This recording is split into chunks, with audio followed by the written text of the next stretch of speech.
Halo, Assalamualaikum warahmatullahi wabarakatuh. Perkenalkan, nama saya Raffi Abdul Fattah. Saya akan berpresentasi tentang tren piranti komputer di era digital. Tujuan presentasi saya hari ini adalah tentang memberikan gambaran tentang teknologi komputer, mengenalkan contoh perangkat digital, dan memahami teknologi yang sudah mengubah pola hidup kita.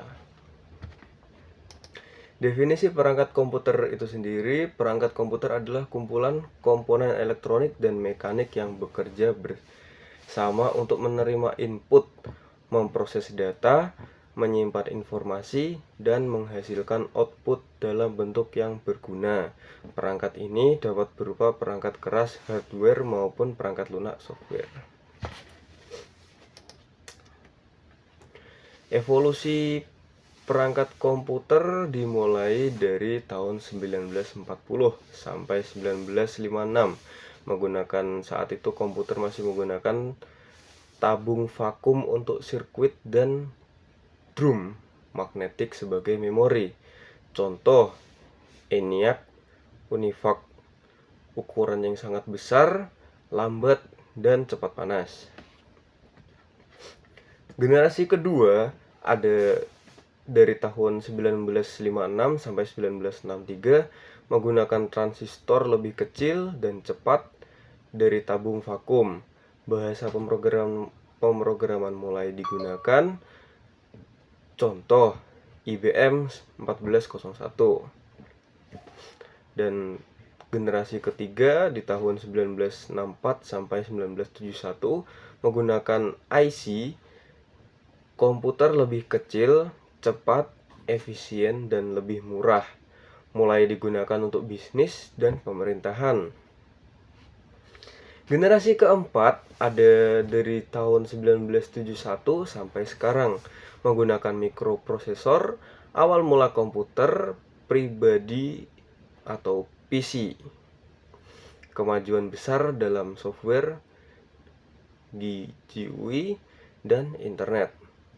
Generasi kelima sekarang dan masa depan fokus pada kecerdasan AI, komputer kuantum, dan teknologi nano. Komputer menjadi lebih mobile, pintar, dan terhubung IoT.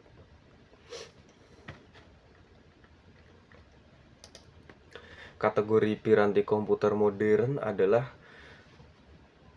dapat dibagi ke dalam beberapa jenis berdasarkan.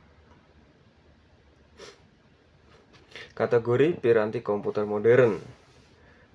Kategori piranti komputer modern dapat dibagi dalam beberapa jenis. Misal ada perangkat keras atau hardware, input device. Ada keyboard, mouse, touchscreen, scanner, webcam, dan outputnya ada monitor, printer, speaker, projector. Processing unit ada CPU dan GPU. Storage device ada hard disk, SSD, flash drive, dan memory card. Networking device ada router, modem, network card. Perangkat lunak atau softwarenya, sistem operasi ada Windows, macOS, Linux, ada Android, dan iOS. Dan aplikasi ada Microsoft Office, Adobe Photoshop, dan browser atau Chrome, Firefox, sejenis browser. Perangkat lunak pengembang ada IDE, Visual Studio. Dan perangkat komunikasi smartphone, tablet, perangkat komunikasi smartphone, tablet, laptop, smartwatch, semua dengan fungsi komunikasi dan suara. Perangkat mobile dan IoT, Internet of Things, smartwatch, ada smart TV, smart home device seperti Google Nest dan Alexa, ada wearable device, dan peripheral tambahan webcam eksternal, printer 3D, game controller, dan headset VR. Dan ada pula dampak terhadap dunia kerja. Dampak teknologi terhadap dunia kerja itu ada dampak yang positif dan negatif, yang mulai dari efisien dan meningkatkan produktivitas, ada munculnya jenis pekerjaan baru, pergeseran keterampilan yang dibutuhkan, fleksibilitas kerja. Contohnya efisiensi dan produktivitas tuh ada otomatisasi tugas administratif dan pengolahan data cepat dan kolaborasi jarak jauh. Dan contohnya untuk muncul jenis pekerjaan baru ini seperti data analis, software engine, content creator, dan digital marketing. Itu pekerjaan itu tuh sangat didukung untuk online gitu ya, karena dengan adanya AI ini, jadi pekerjaan-pekerjaan itu jadi lebih mudah gitu. Untuk konten kreator memulai sebuah ide, mencari ide, membuat naskah, menarik garis merah, benang merah, itu akan jadi lebih mudah gitu ya. Dan digital marketing juga sama, dengan menggunakan AI, marketing mereka jadi lebih mudah dan bisa menjangkau target-target pasar kan. Untuk contoh pergeseran keterampilan yang dibutuhkan, karyawan dituntut menguasai teknologi digital, software kantor, dan kemampuan analitis. Jadi zaman semakin berkembang, kita harus mengikuti perkembangan zaman. Kita harus semakin maju, kita harus belajar tentang masa depan, kita belajar tentang AI dan kemajuan-kemajuan teknologi selanjutnya, agar kita dapat mengikuti perkembangan zaman dan kita tidak gaptek gitu ibaratnya kan. Dan mempengaruhi fleksibilitas kerja. Munculnya sistem kerja jarak jauh, ada kerja hybrid dan fleksibilitas jam kerja. Jadi jam kerja itu bisa kapan saja gitu, bisa malam hari, pagi hari. Kalau kita lagi siang hari banyak acara gitu, bisa kita kerjakan malam hari, kayak misal paginya syuting wedding gitu, fotografer, malamnya kita ngedit gitu, dan besoknya jadi jam kerja itu jadi lebih fleksibel lah, jadi bisa kapan aja gitu, di mana saja kapan aja, dengan perangkat-perangkat seperti handphone dan laptop itu sudah bisa kerja di mana saja dan kapan saja. Dan dampak teknologi terhadap dunia pendidikan. Dampak teknologi dunia pendidikan, ada akses informasi lebih mudah, pembelajaran daring online, personalisasi pembelajaran. Tapi ada juga kelemahan dari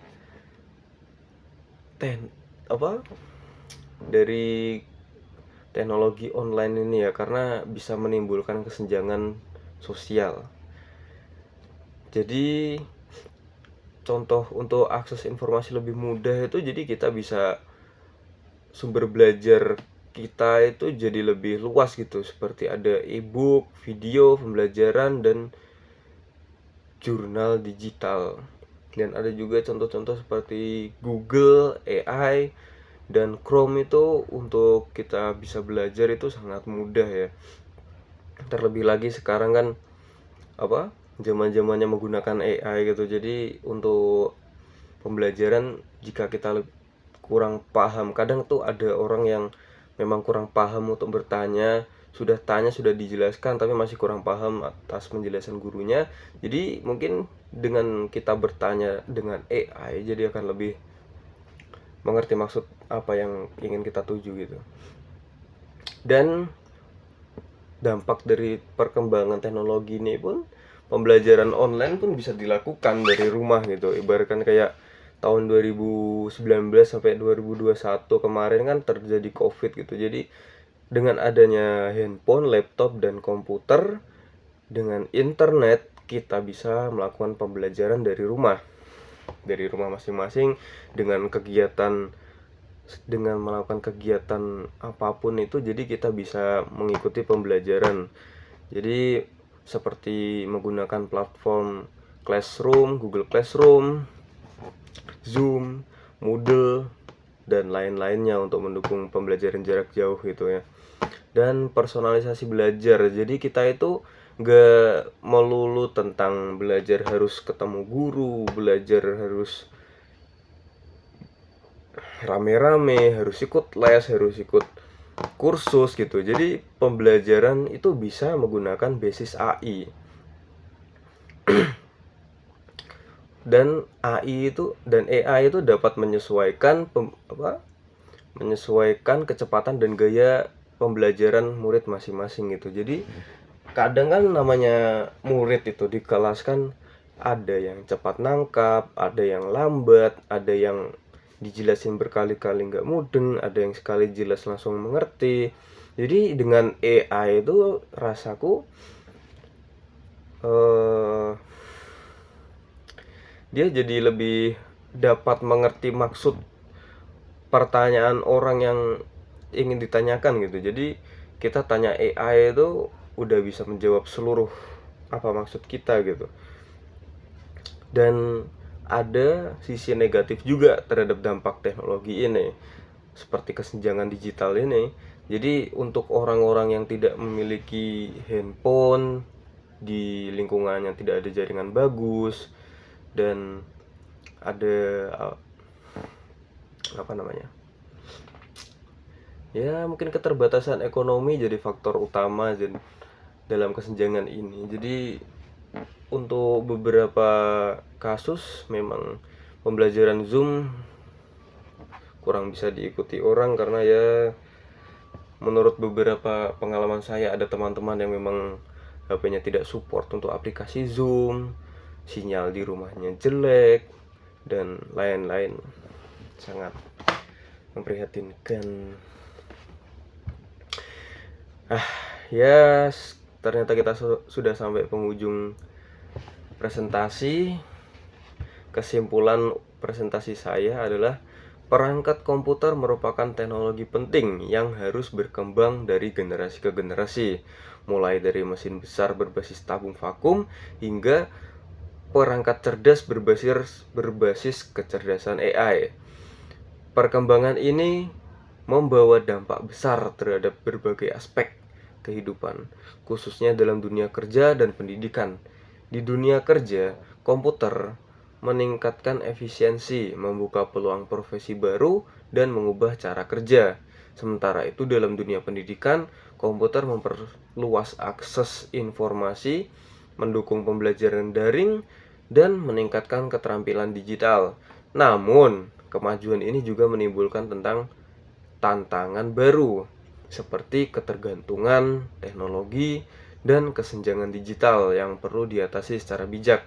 Jadi untuk beberapa orang, teknologi ini dapat menimbulkan reaksi negatif seperti kecanduan. Misal sedang kecanduan aplikasi seperti aplikasi dari Cina itu yang menyebabkan orang-orang menjadi kecanduan, asik scroll sampai dia dipanggil orang tuanya pun gak menjawab karena dia masih scroll, belajar dikit scroll lagi, belajar dikit scroll lagi.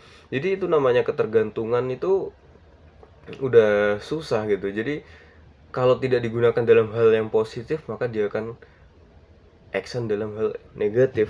Jadi berbijaklah dalam menggunakan teknologi itu. Ya, sepertinya sudah sampai di sini saja. Maaf bila banyak salah kata, banyak yang belibet, banyak yang kurang jelas dan dipahami. Untuk kedepannya saya akan memperbaiki diri. Assalamualaikum warahmatullahi wabarakatuh.